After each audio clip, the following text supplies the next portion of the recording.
It's Wednesday, it's hump day, and around this time midweek, we can often feel that itch start to come on to get back on the internet and on social media. And I like to come in with a little motivation to remind you why taking this time is so important for your own self-care.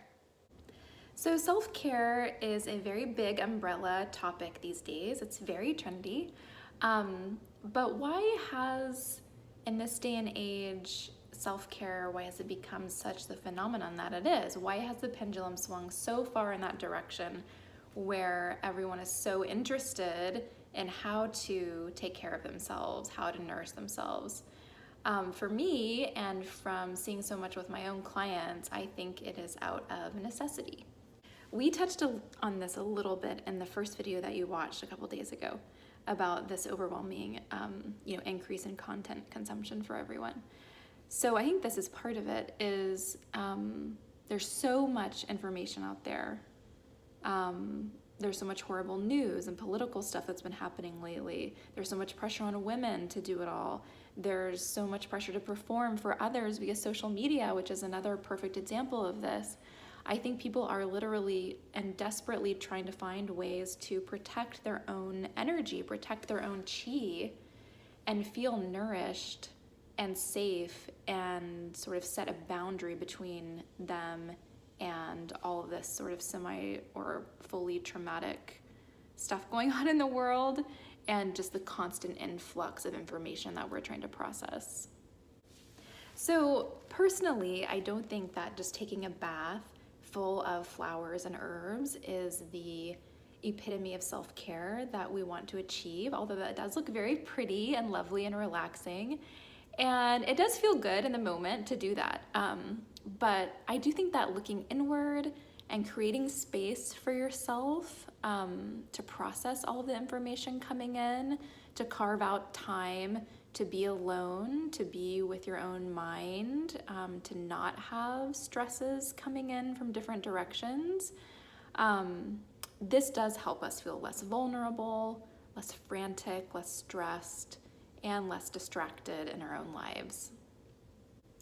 So this is what I would love for 5 days to be, is a deeper expression of self-care, a deeper practice of self-care. And, it's okay to take a break. It's okay to not read news for a week. It's okay to not educate yourself on the latest trend going on or the latest crisis going on.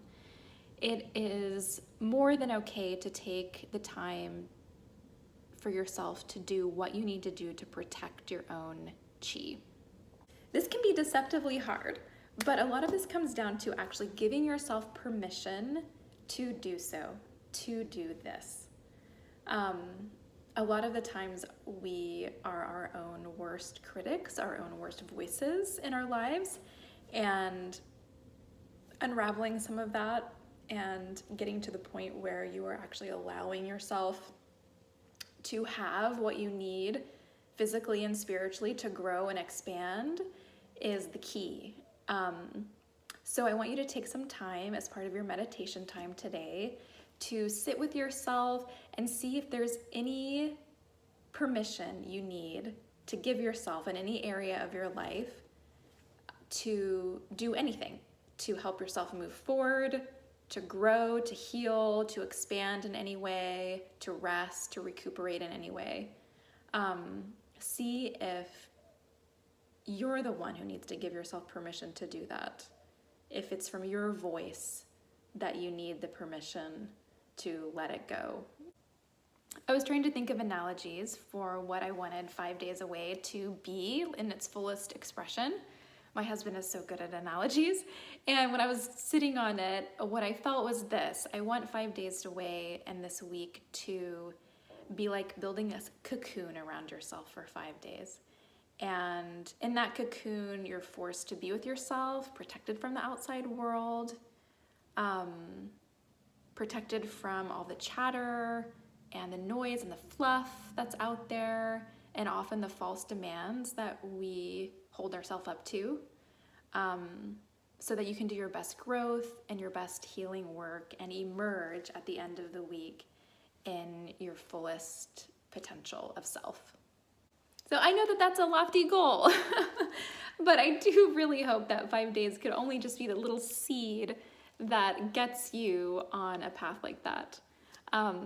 There is a guy named Greg McKeown, who's I've been reading lately. He has a book called Essentialism, which is an interesting book. But there's a quote of his that goes like this: "You can never overestimate the unimportance of practically everything." And I don't think that that is meant to be cynical or negative at all.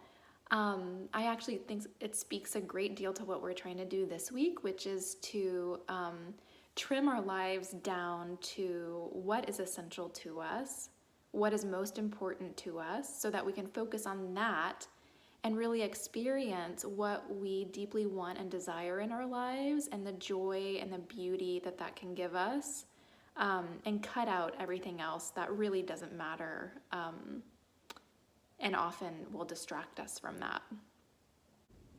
So I know some of you might be feeling the pull to check your phones, check those feeds for fear of missing out, but I want you to use today as a reminder to focus on the joy of missing out, as they say, and all the beauty that's around you in your own life, all of the productivity you can achieve and your own goals this week. The week is going to go by so fast, and you're going to be thrown right back into all that social media news feeds sooner than you can think. So just take advantage of it while it's here. We're doing great. We're going to take it easy in the kitchen today. We're just going to make some healing tonic and beverages and keep it up. Bye.